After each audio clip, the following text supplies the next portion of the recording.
Ustedes saben que nosotros vivimos en tiempos difíciles. Usted observa la sociedad en la que vivimos, observa las condiciones en las cuales nosotros estamos. Y podemos llegar a la conclusión que es cierta, que el mundo en que vivimos no es un mundo fácil. Es más, nos preocupamos los que somos padres, cómo vamos a criar a nuestros hijos, ¿verdad? Dentro de un mundo que está constantemente aumentando las dificultades y el peligro y el pecado. Esa ha sido la historia de la humanidad desde el principio. No pensemos que somos los únicos que hemos vivido bajo dificultad. Desde el principio han existido problemas, dificultades. El hombre ha vivido bajo guerras constantes, bajo el pecado rampante, constantemente luchando, ¿verdad? En el mundo vemos ese tipo de dificultades desde el inicio. Todo tiene que irse a la historia de la Biblia, por ejemplo, y usted ve que desde el principio el hombre ha sufrido las consecuencias del pecado. No hace más que Adán y Eva pecar y inmediatamente Dios los castiga. Él les dice dolores y sufrimiento y llanto y sudor de tu frente, etcétera, etcétera. Fue el resultado. Si usted se pregunta entonces por qué es que hay tanto problema, tantas dificultades, tanto dolor, tanta enfermedad, tanto pecado, tanta criminalidad en el mundo, sepamos que es simplemente un resultado del pecado del hombre. Y a través de la historia de la Biblia, ustedes saben muy bien que hemos visto cómo las dificultades del hombre han ido en aumento en muchas ocasiones y cómo Dios ha lidiado con cada una de ellas. En el tiempo de Noé, Dios tuvo que coger y vaciar la tierra. Y literalmente limpió la tierra de toda la humanidad, excepto 8 personas que estuvieron en el arca. En Sodoma y Gomorra, Dios toma esas ciudades en los tiempos de Abraham y la limpia, por así decirlo, las quema con fuego del cielo. A través de la historia de Israel nosotros vemos cómo es que también el pueblo luchó con mucho el pecado, la idolatría, y hubo muchos tiempos difíciles por causa de su pecado. Hubo hambruna, hubo persecución, hubo esclavitud, hubo destrucciones de las ciudades, ¿ok? Todos esos problemas, mi amado hermano, han plagado las sociedades, han plagado el mundo desde el inicio a través de toda la historia. Pero a través de cada uno de esos tiempos dificultuosos, Dios siempre ha tenido hombres y mujeres que le sirvan.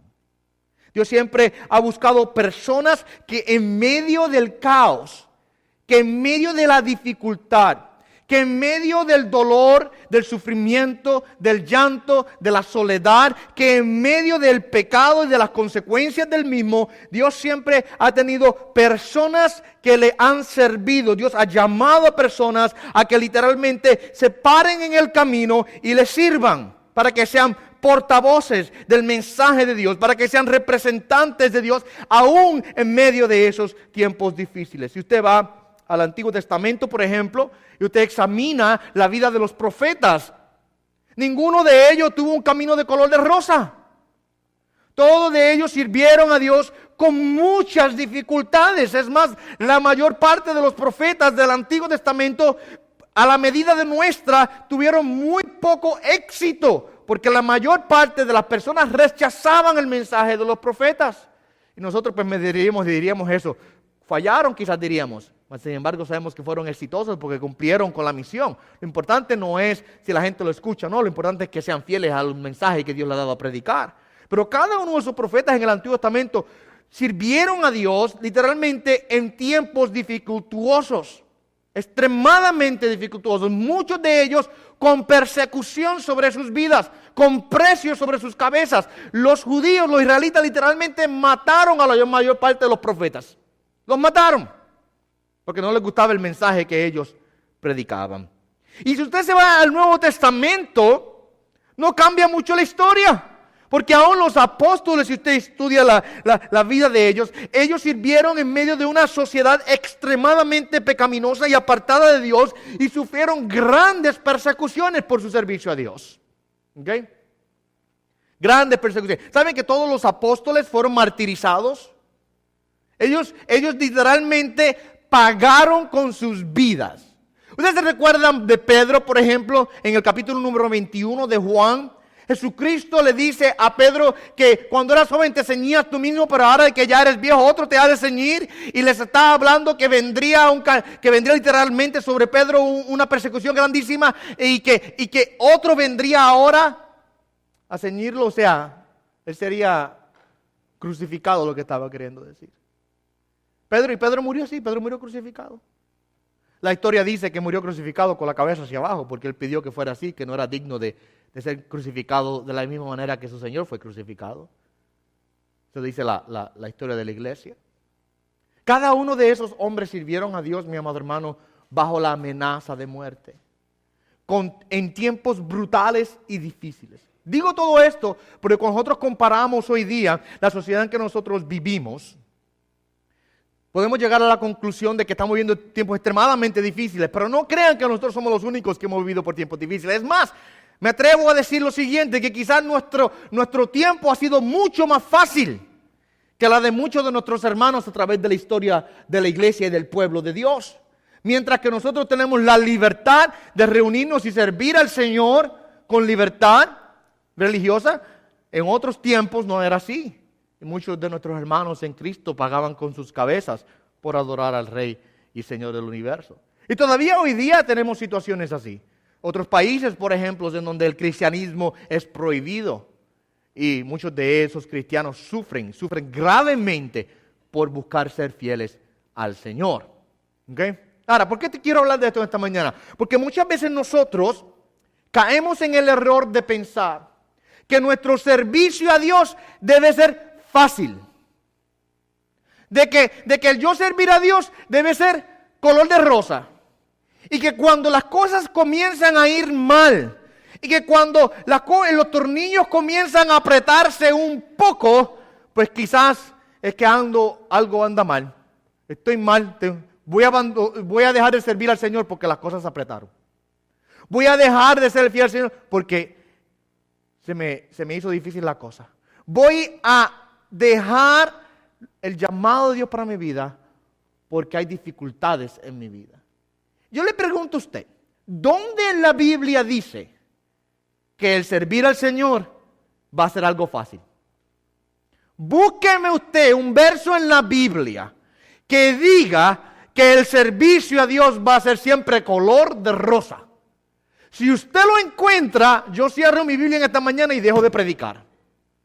Claro, entendemos que tenemos muchos versos bíblicos que hablan, mi amado hermano, de la protección divina. Hablan de la promesa que Dios nos guarda. Habla de que Dios está con su pueblo, que Él acampa alrededor de los que le temen y los defiende. Dice el salmista, ¿verdad que sí? Claro que sí, la palabra está llena de muchas promesas de que Dios está con nosotros. El salmista dijo en el Salmo 23, Él confortará mi alma, me guiará por sendas de justicia, ¿ve? Él me lleva en delicados pastos, me hace descansar. Por supuesto, tenemos muchas promesas del consuelo, de Dios guardándonos, de la fortaleza divina. Por supuesto que sí. Pero eso no quiere decir, nunca ha querido decir, que las dificultades, los sufrimientos van a estar ausentes. Nunca ha querido decir eso. Lo que eso quiere decir es que en medio de la dificultad y en medio del sufrimiento y en medio de la aflicción tenemos en quien refugiarnos. Eso es lo que quiere decir.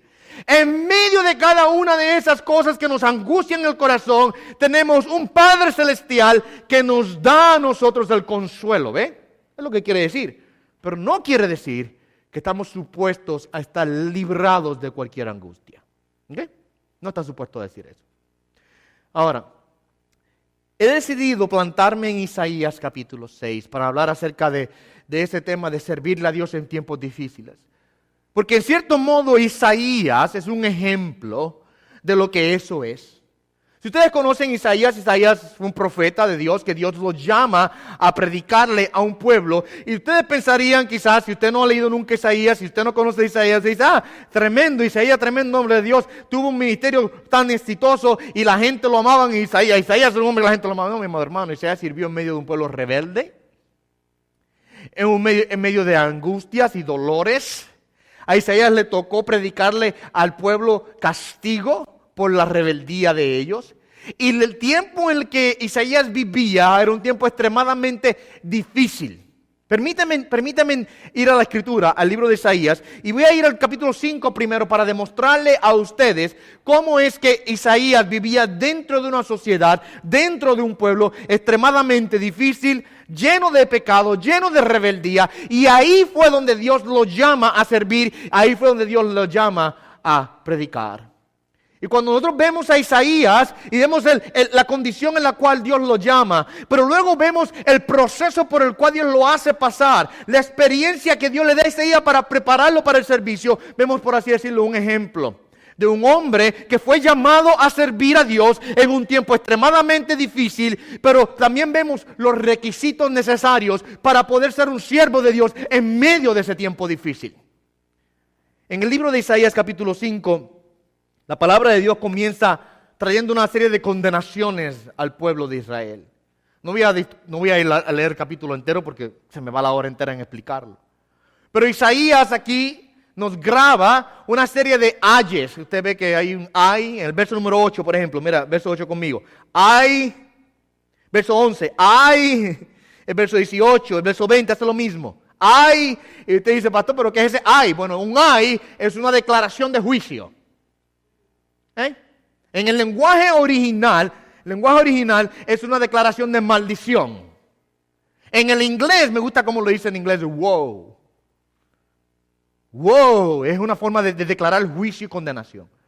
Entonces, aquí Isaías nos da, por así decirlo, en estas declaraciones de juicio sobre Israel, nos da un detalle de la condición en la cual la sociedad en el tiempo de Isaías se encontraba. Y mientras yo vaya explicándoselo a usted bien rápido, yo quiero que usted vaya pensando cómo la condición en la cual se encontraba el pueblo de Israel es bien paralela a la condición en que se encuentra nuestra sociedad hoy día. Por ejemplo, el primer ay es en contra de la avaricia y del materialismo. Del amor al dinero y de amor a las posesiones. Verso número 8. Ay de los que juntáis casa con casa, añadís campo a campo, hasta que no queda sitio alguno para habitar vosotros solos en medio de la tierra. Lo que está queriendo decir, ay de aquellos que son tan ávaros que lo acaparan todo y dentro de su expresión egoísta no quieren compartir con nadie, viven solos. O sea, mira lo que dice, ay de los que juntan casa con casa, añaden campo a campo hasta que no queda sitio ninguno. O sea, que tomó y acaparó todo lo que había y luego dice, para que vivir solos en medio de la tierra. Materialismo, amor a las posesiones, amor al dinero, amor a las cosas de la tierra.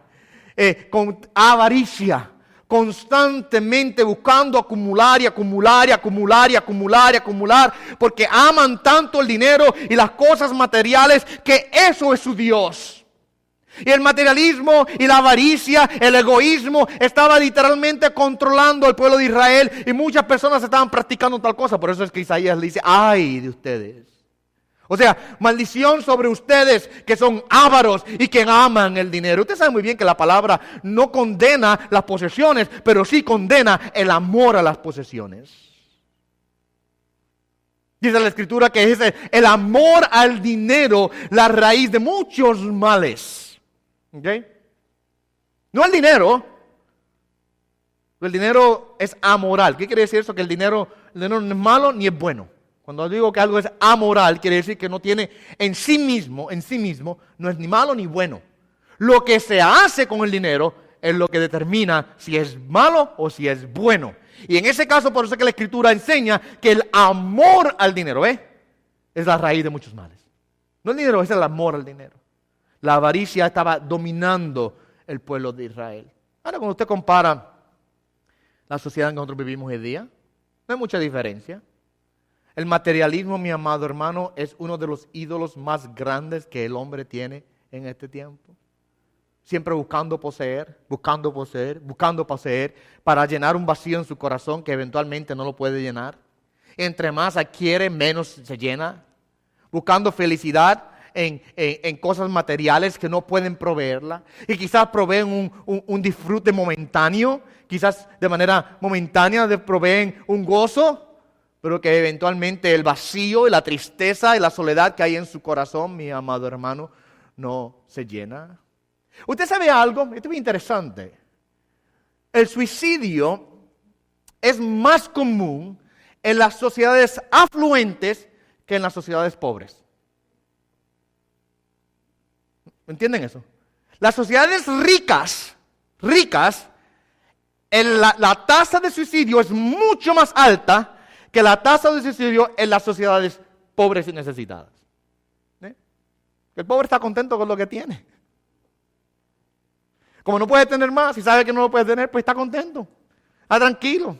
Se levanta en la mañana, va a arar la tierra, recoge el grano, se lo come y está tranquilo con las pocas posesiones que tiene. Pero el rico, por su amor y por su avaricia, está constantemente buscando tener más y vive completamente descontento, en tristeza y en depresión. Y por eso es que en las sociedades afluentes el suicidio es mucho más rampante o más común que las pobres. ¿Ve? Materialismo domina la sociedad. Mire el otro ay que Isaías da. Ay de en contra de los que vivían vidas de libertinaje y llenas de vicios e ignoraban a Dios. Versos 11 y 12. Ay de los que se levantan muy de mañana para ir tras la bebida. De los que se trasnochan para que el vino los encienda. En sus banquetes hay lira y arpa, pandero y flauta, vino, y no contemplan las obras del Señor, ni ven las obras de sus manos. Está hablando aquí de personas que viven en constante disfrute ahora de, como dice, la comida, la bebida, vidas de pecado. Mira como dice, se trasnochan. Muy de mañana para comenzar, no hace más que levantarse y ya tienen ¿qué? El trago y la botella en sus manos. Vidas de derroche. Están toda la noche en banquete, cantando y bailando y tomando y bebiendo y comiendo. Y dice, y no contemplan las obras de Dios, O sea, no le dan gracias a Dios por nada de lo que tienen. Viven una vida completa, de completo derroche, en borracherías y completas fiestas y demás, sin considerar al Dios que es el que le da la vida, al Dios que es el que le provee la comida, al Dios que es el que le da el vino y el grano y el mosto, etcétera, etcétera. Vidas de libertinaje, de vicios y completa ignorancia de Dios. Y una vez más, compare eso a la sociedad en que nosotros vivimos hoy día. ¿Qué diferencia hay? Hay gente que vive para el estómago. Muy común. Viven para el estómago. Viven para ir de fiesta en fiesta, de borrachería en borrachería, de parranda en parranda, de club en club. Yo nunca los he entendido. Para mí ese estilo de vida a mí no me cuadra. Yo no sé cómo la gente puede estar hasta las 4 de la mañana en un club metido brincando, con toda esa gente sudando alrededor, borrachos y hasta muchos usando drogas, etcétera, etcétera. Yo nunca he entendido ese estilo de vida. A mí me da dolor de cabeza más que estar en un lugar así. A mí no me gusta estar en donde hay mucho crowd, ¿verdad?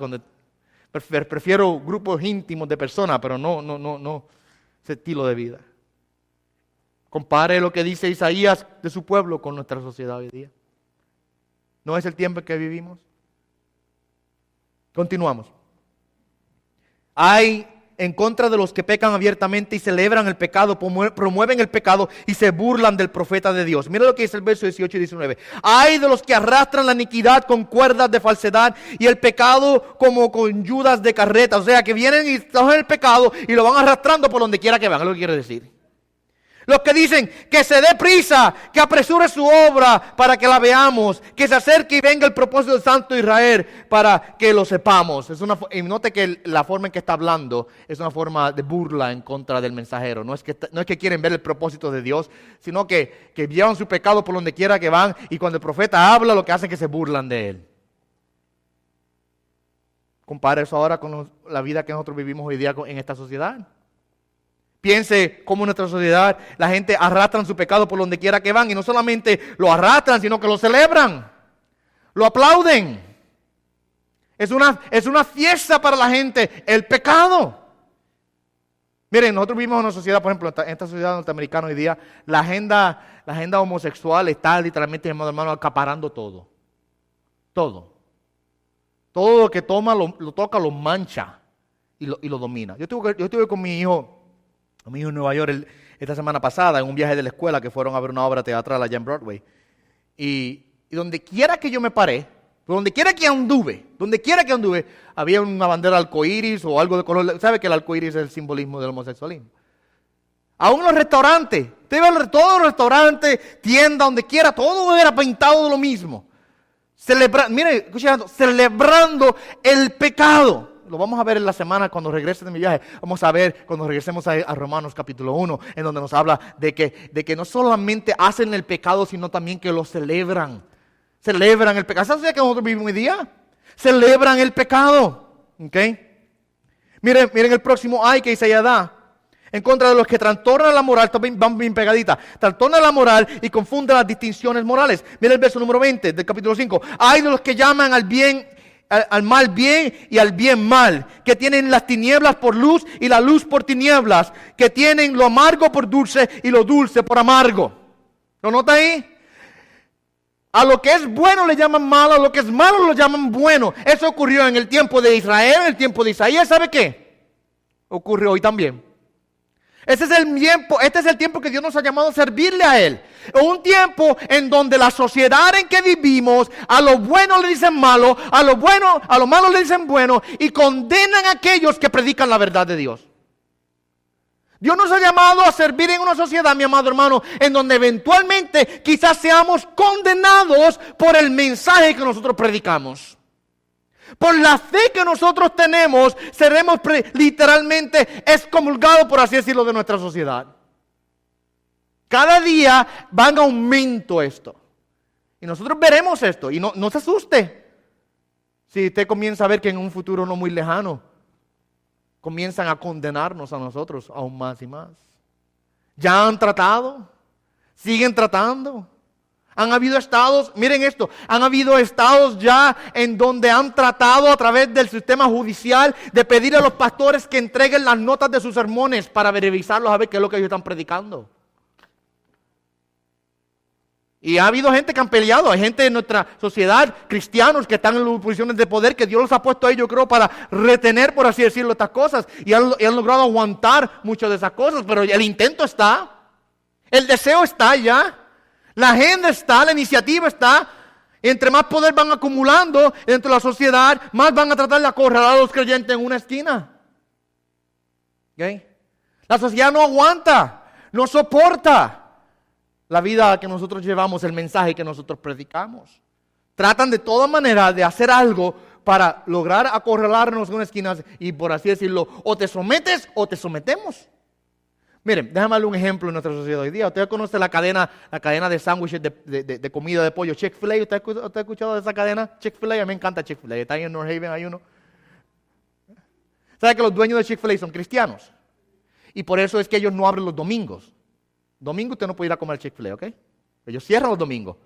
Porque los dueños, no todos los empleados, pues ellos contratan a la gente sin discriminación. Pero los dueños, como son cristianos, una regla de la compañía es que los domingos ellos cierran. Y como son cristianos, ellos tienen la creencia y su fe en que el matrimonio, por así decirlo, es entre un hombre y una mujer. Usted no quiere saber, mis amados hermanos, los problemas judiciales que esa gente se busca. A cada rato tratan de, cada vez que dicen que van a abrir un Chick-fil-A nuevo en un lugar, tratan de cancelárselo, tratan de cerrárselo, tratan de evitar, tratan de prohibirlo, de cancelarle todo el tiempo. Simplemente porque los dueños del negocio tienen una serie de convicciones las cuales ellos viven. La sociedad en que vivimos, a lo bueno le llama malo, a lo malo le llama bueno. ¿Ok? Dos cosas más, y vamos al capítulo número 6, que ya el tiempo se me va.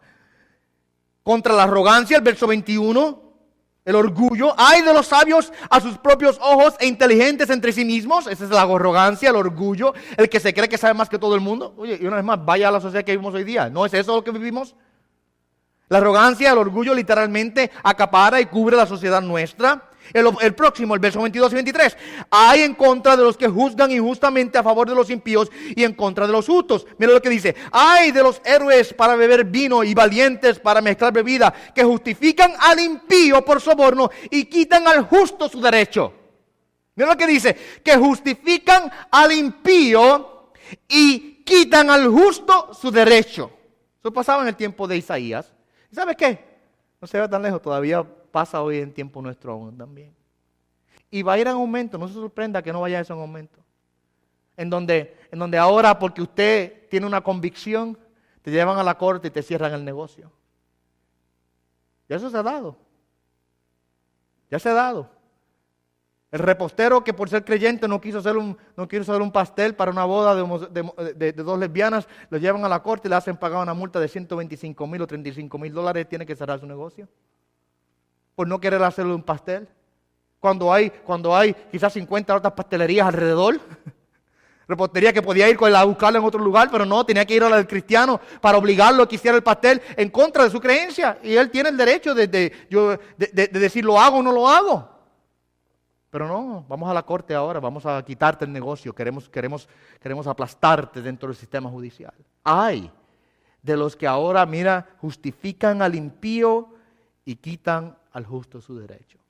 La sociedad en que vivimos no está descrita aquí en estas palabras del capítulo 5 de Isaías. Ahora, escuche bien, en medio de todo eso, encima de todo eso, debo decir, la sociedad de Isaías vivía ahora también en otro problema grave, con problemas grandes políticos. Cuando llegamos entonces al capítulo número 6, verso 1, dice, en el año de la muerte del rey Usías. El rey había muerto.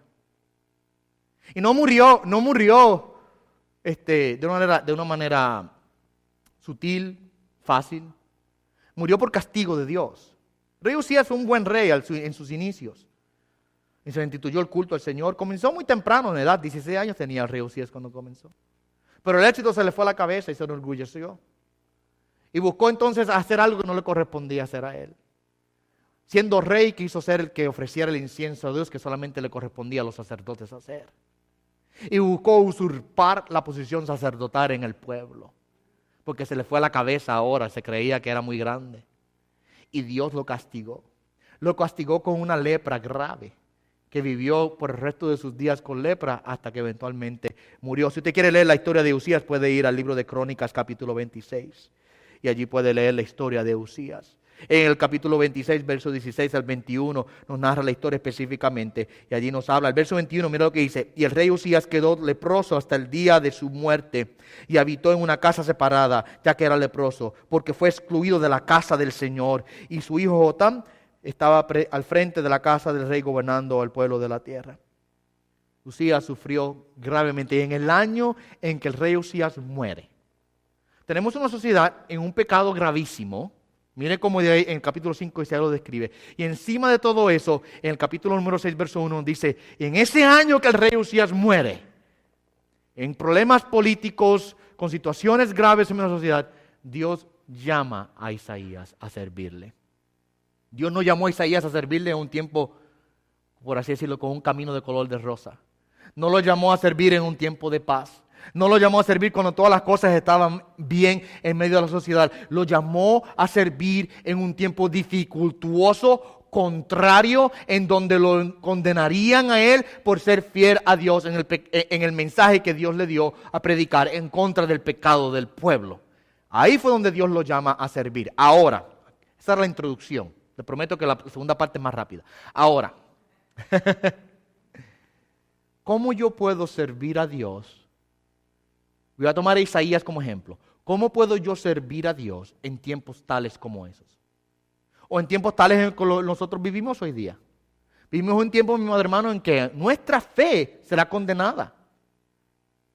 Y nos van a ir acorralando, no se asuste con esto, pero es la realidad. Nos van a ir acorralando más y más con el tiempo vaya pasando. Usted sabe que en los tiempos pasados los cristianos que han sufrido persecución, no han sufrido persecución primordialmente por su fe, han sufrido persecución por desobediencia al gobierno. Porque cuando el gobierno comienza a decir a los cristianos, tienes que hacer esto, y el cristiano dice, no lo voy a hacer porque va en contra de mi fe, ahí es donde vienen las consecuencias. Siempre ha sido así. Que no se sorprenda que entre más las leyes vayan apretándose en contra de los creyentes, más nosotros vayamos sufriendo persecución por nuestra fe. Y ahí fue donde Dios llama a Isaías a servirle a él. En medio de esa situación y de esa condición, Dios busca un siervo. Mira el verso número 8 de Isaías 6. Y oí la voz del Señor que decía, ¿a quién enviaré y en quién irá por nosotros? Dios llama a un hombre a que le sirva en medio del caos, en medio del pecado, en medio de la angustia y las dificultades que su pueblo tenía. Dios llama y le dice, ¿a quién voy a enviar? ¿Quién irá por nosotros? Dios siempre ha hecho así. No es que Dios no pueda hacerlo por su propia cuenta, claro que sí. Pero Dios escoge vasos de barro para usarlos para su gloria. Es la forma que Dios siempre ha obrado. Dios siempre ha escogido hombres y mujeres débiles como nosotros para ser usados para su gloria, para que eventualmente la gloria sea toda de Él. En medio de la situación, Dios llama a un hombre a servirle. Y yo quiero que ahora veamos el capítulo 6 de los versos 1 al 8 para observar nosotros, por así decirlo, qué requisitos o qué cosas deben estar presentes en nuestra vida para que nosotros podamos ser buenos siervos fieles al Señor en medio de tiempos dificultuosos, en medio de tiempos caóticos. Una vez más, no se crea que servirle al Señor va a ser fácil. No piense que está supuesto a hacer todo un camino de color de rosas. No, el servir al Señor, mi hermano, cuesta y cuesta mucho a veces. Ser fiel al Señor a veces trae sufrimiento. Pero ¿cómo nosotros podemos ser fieles al Señor en medio de eso? El capítulo 6 de Isaías, versos 1 al 8, por así decirlo, nos da a nosotros la preparación a través de la cual Isaías tuvo que pasar para ser ahora el siervo de Dios en medio de ese tiempo. Y por así decirlo, Isaías se convierte en el hombre de Dios en medio de una nación en caos. ¿Ok? ¿Cómo él pudo hacer eso? Lo primero, tenemos que tener una visión correcta de Dios. Para poder ser fieles al Señor en nuestro servicio a Él, en medio de las dificultades y del caos de la sociedad en que vivimos, tenemos que saber quién es Dios y tenemos que tener una visión correcta de Él. Somos tentados muchas veces a pensar que cuando las cosas se están viendo mal, cuando la sociedad se está apartando de Dios, cuando el pecado va en aumento, cuando, mi amado hermano, las dificultades se están multiplicando, podemos ser tentados en pensar que quizás Dios perdió el control y no sabe lo que está haciendo. Podemos ser tentados a pensar que quizás a Dios se le pasó una. Ups. Ay, Dios, ¿qué está pasando? Se te olvidó lo que tenías que hacer. En medio de la angustia, en medio de las aflicciones, en medio del caos y del pecado, Dios sigue siendo Dios, Él sigue siendo Rey y Él todavía está sentado en su trono. Y por eso es que el capítulo 6 de Isaías, ese verso 1 y verso 2 es tan importante hasta el verso número 4, porque nos da a nosotros una visión correcta de Dios aún en medio de la aflicción, de la angustia y del caos. Mira lo que dice el verso. En el año de la muerte del rey Usías, vi yo al Señor sentado sobre un trono alto y sublime. Y la orla de su manto llenaba el templo. Isaías está teniendo una visión aquí. Él va al templo a orar probablemente, porque para eso es que iban los judíos al templo, para orar, para presentarse delante de Dios. Su culto siempre era allí en aquel lugar. Isaías, siendo un hombre fiel al Señor, que amaba al Señor, va al templo a orar. Y cuando llega al templo tiene una visión de la gloria de Dios. ¿Y por qué es importante esto? Porque mira lo que dice. En el año que murió el rey Usías, el pueblo estaba sin rey, pasando por un caos, pasando por un tiempo, una temporada de angustia. En el año en que murió el rey Usías, vi yo al Señor sentado en su trono. Puede morir el rey de la tierra, pero el rey del universo siempre está en su trono. De ahí no hay quien lo quite. De ahí no hay quien lo saque. Él está en gloria, todavía reinando, todavía dominando. Mira cómo dice, sobre un trono alto y sublime. O sea, está sobre todas las cosas y gobierna sobre todo el mundo. Miren, porque las cosas en la tierra vayan difíciles, por un camino difícil, porque haya pecado aumentando constantemente, porque haya persecución sobre los hijos de Dios, porque la sociedad en que vivimos constantemente se aparta de la verdad y cae bajo el engaño y el error, no quiere decir que Dios dejó de reinar. Él sigue siendo rey. Para yo poder servir al Señor en tiempos difíciles, tengo que entender esto, que Él está en control todavía. Yo no podría servirle al Señor, mi amado hermano, si yo pienso que Dios perdió el control. Si yo creyese que Dios no tiene control aún sobre las cosas horribles de este mundo, yo no tendría esperanza ninguna. Es más, olvídate, abandono todo, abandono el servicio, olvídate. Me voy. Me desaparezco mejor. Váyanse. Si Dios no está en control de todas las cosas, mi amado hermano, ¿para qué usted está aquí sentado esta mañana? ¿Para qué servirle a un Dios que no tiene control sobre las cosas? Pero como Él está sentado en su trono alto y sublime. Es diferente. Nuestro servicio a Él cambia, ¿verdad? Cambia. Porque ¿qué? Ahora yo estoy sirviéndole a un Dios que gobierna, que controla, que rige desde su trono sentado. Él está allí y Él no ha perdido control sobre ni una cosa. Me gusta como decía, creo que era R.C. Sproul que decía que no existe ni un átomo rebelde en este universo. Todos están bajo el dominio y el control de Dios. ¿Ok?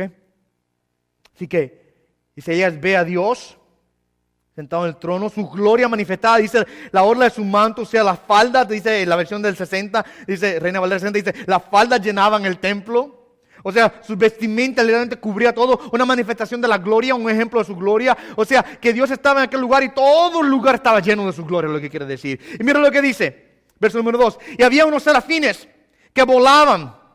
Cada uno tenía 6 alas, con 2 cubrían sus rostros, con 2 cubrían sus pies y con 2 volaban. Y uno a otro decían, Santo, Santo, Santo es el Señor de los ejércitos, llena está la tierra de su gloria. ¿Qué estamos viendo aquí? Estamos viendo que Dios no solamente está en su trono sentado, sino que Él sigue todavía siendo digno de alabanza, de adoración y de gloria. Él es el Dios digno de toda alabanza. Y vemos, por así decirlo, a estos serafines en representación de tal cosa. Dice que se cubrían los rostros. Una forma de expresar, no podían ver la gloria de Dios. No eran dignos de ver su gloria, por así decirlo. Se cubrían porque la gloria de Dios era tan resplandeciente. Se cubrían para cubrirse de la majestad divina. Siempre ha sido, ¿sabe que usted siempre ha sido así en la Escritura? Dios nunca ha manifestado su gloria directamente al hombre, por ejemplo. Dios ha manifestado su gloria en muchas ocasiones a través de lo que nosotros llamamos antropomorfismos.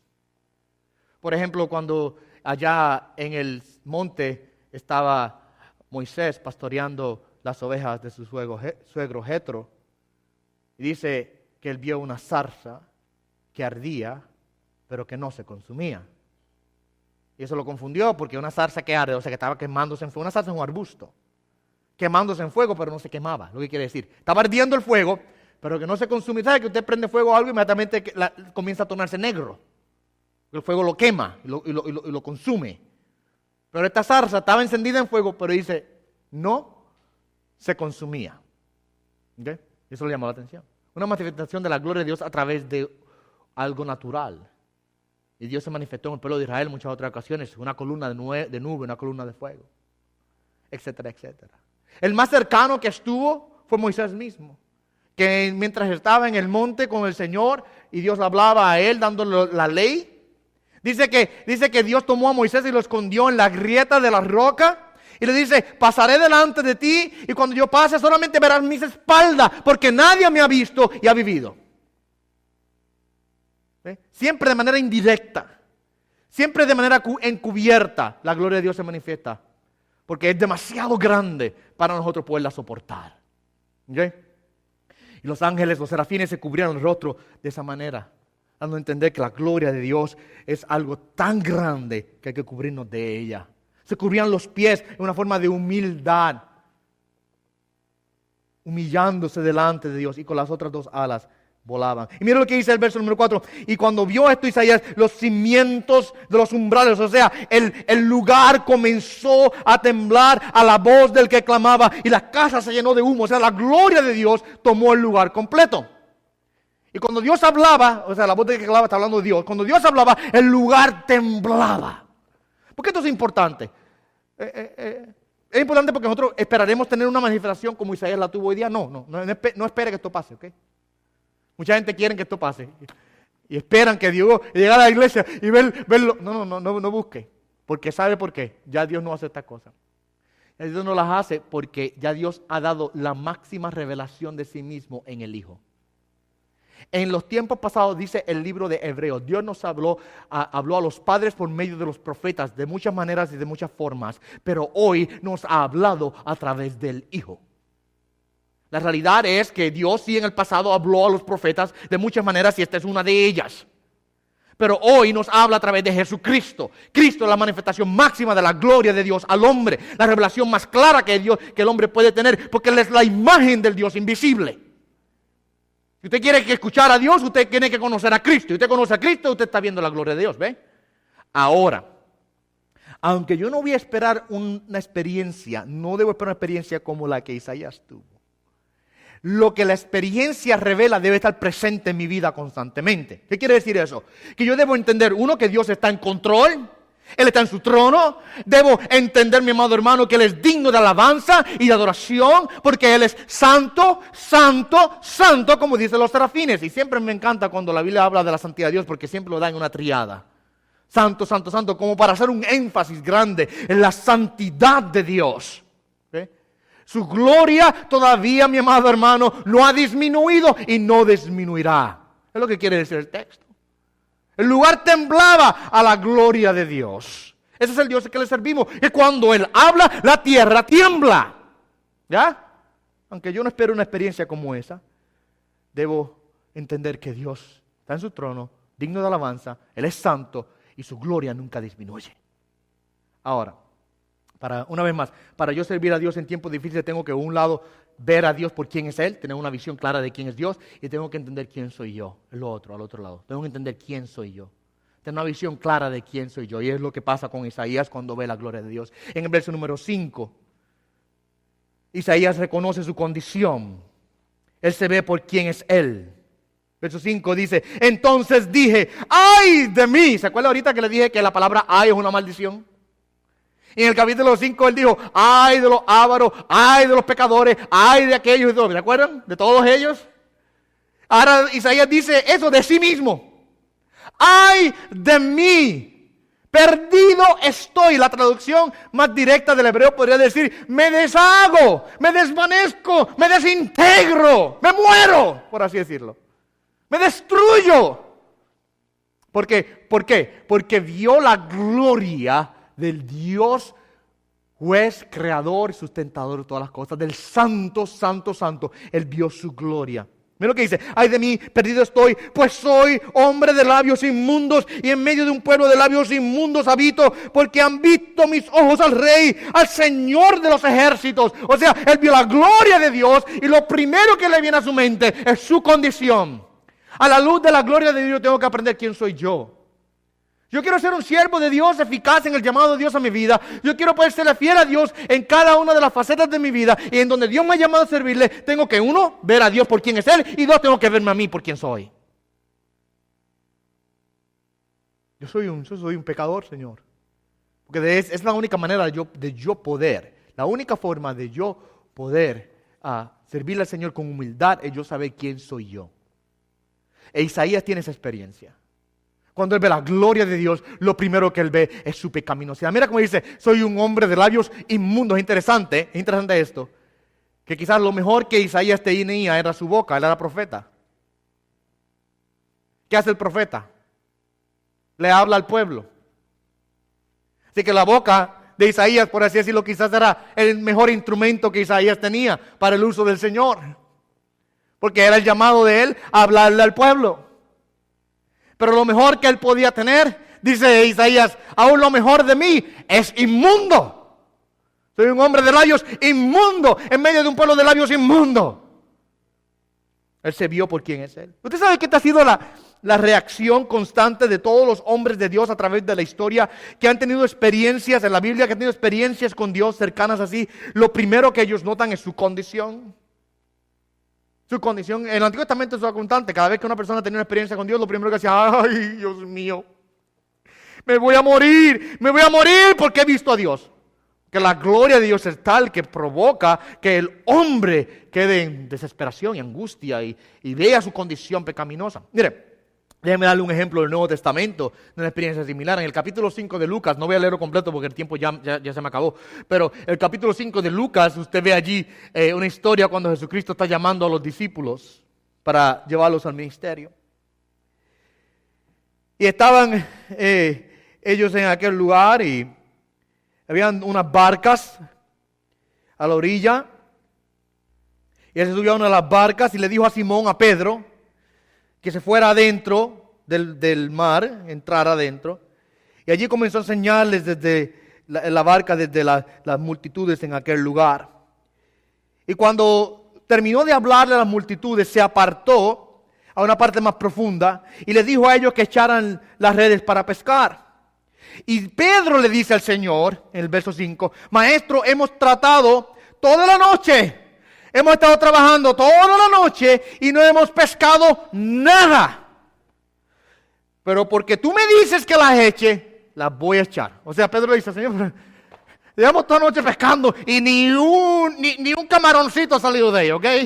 Nada ha salido. Pero tú dices que las echemos, las voy a echar. Y cuando lo hicieron, encerraron una gran cantidad de peces, de modo que sus redes se rompieron. ¿Sabes lo que pasó, verdad? Jesús le dice a los peces, vamos para allá, vénganse. Échense allá adentro. ¿Sabe que Dios controla la naturaleza? Él le dice al viento y a la mar, calla y enmudece. Él rompe las leyes de la gravedad andando aún por encima del agua en la tormenta. Y tenemos ahí a uno, al creador y sustentador de todas las cosas. Él le puede decir al viento que calle, también le dice a los peces, vénganse. ¿No? La naturaleza no se le resiste al Señor. Ve, Señor, pero ya veo un pescado, nada sale. Échalas, muchachos. Échalas ahí. Y comienza entonces a llenarse. Y entonces comenzaron a hacerle señas a los otros que estaban en la otra barca para que vinieran y las ayudaran. Dice, vengan, que no tenemos. Y las dos barcas, dice el verso 7, las dos barcas se llenaron tanto que hasta se hundían las barcas de tantos peces que habían en ellas. Verso 8. Aquí viene el ejemplo.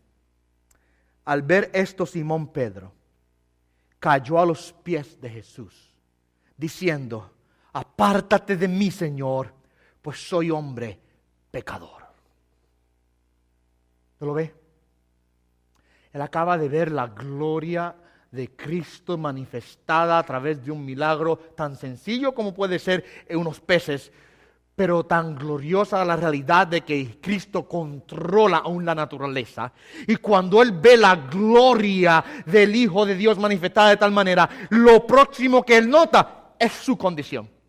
Apártate de mí, soy un hombre pecador. Mira lo que dice, el asombro se había apoderado de él y de aún de sus compañeros por lo que había ocurrido. El verso 10, y lo mismo le sucedió también a Jacobo y Juan, los hijos de Zebedeo, que eran socios de Simón Pedro. Es lo mismo, o sea, igual que Pedro, ellos recibieron la misma experiencia y dijeron, Señor, tú eres santo y somos nosotros pecadores. Apártate de nosotros, por favor. Tu luz es demasiado gloriosa y expone nuestra pecaminosidad. ¿Es lo que quiere decir?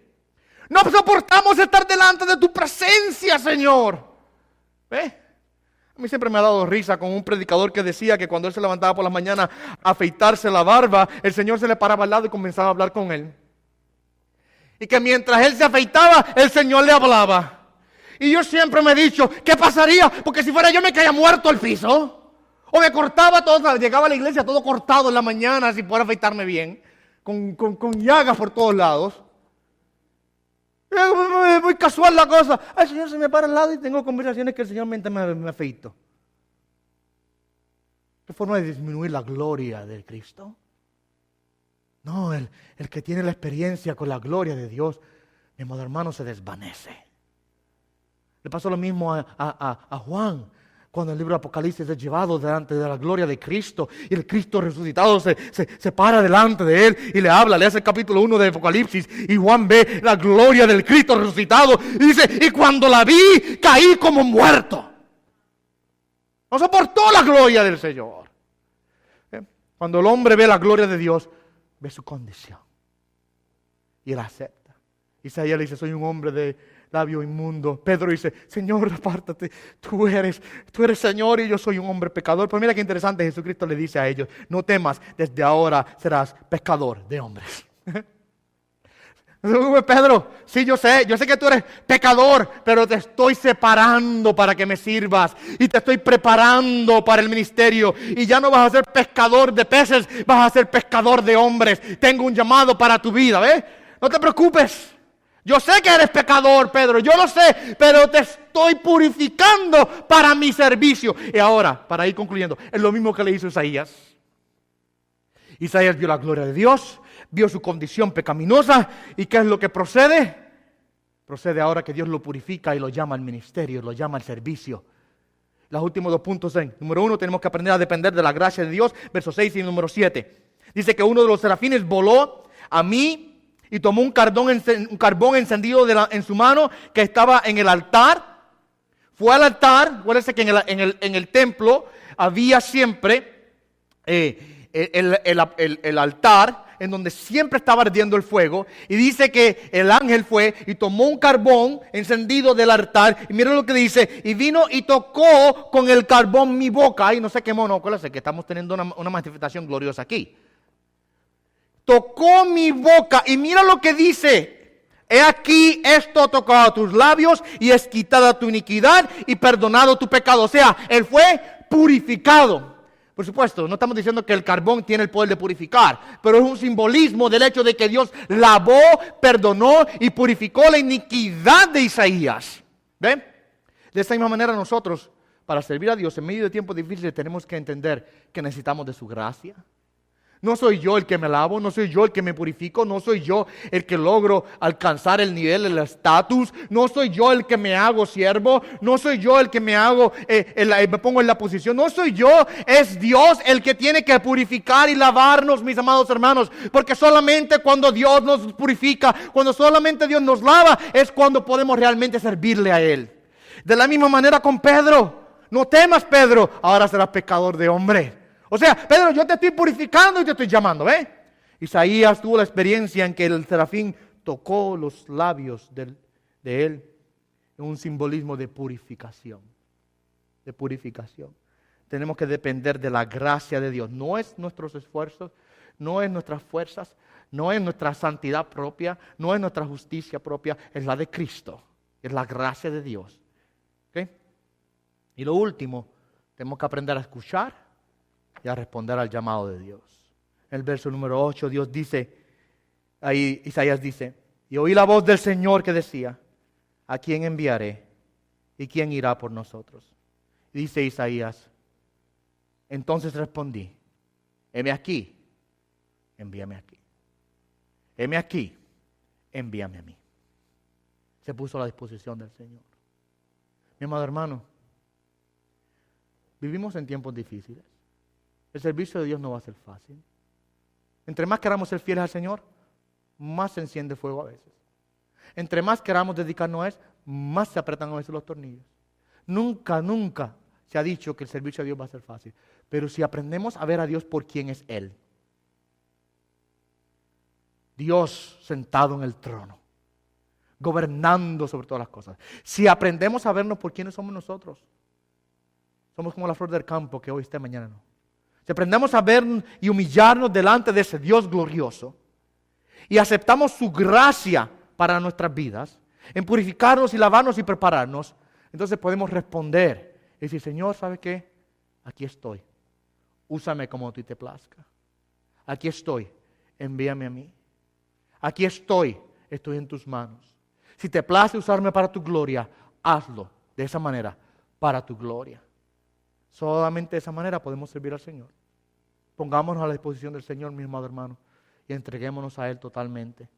No midamos las dificultades, si son muchas, si son pocas.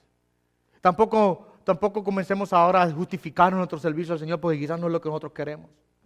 O porque quizás no me gusta de esta manera o de la otra. ¿Sabe qué? Yo creo que Isaías hubiese querido tener otro tipo de ministerio quizás. Pero Dios lo llamó a predicarle a un pueblo rebelde.